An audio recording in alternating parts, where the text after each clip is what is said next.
Here I have 108 centimeters of space, a didgeridoo, and a rolling paper, which I plan to float with the didgeridoo across the 42.5 inches.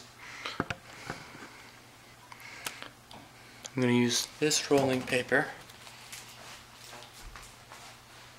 and hopefully I can get it to float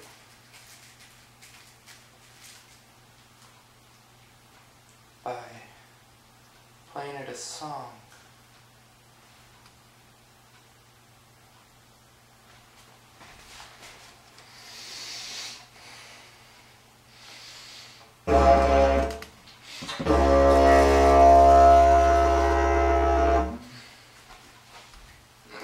I got it to float, but I need to get it all the way across.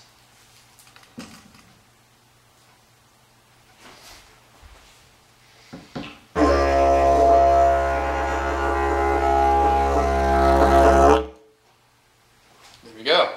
That was the fastest time to float a rolling paper, 108 centimeters, by playing a didgeridoo.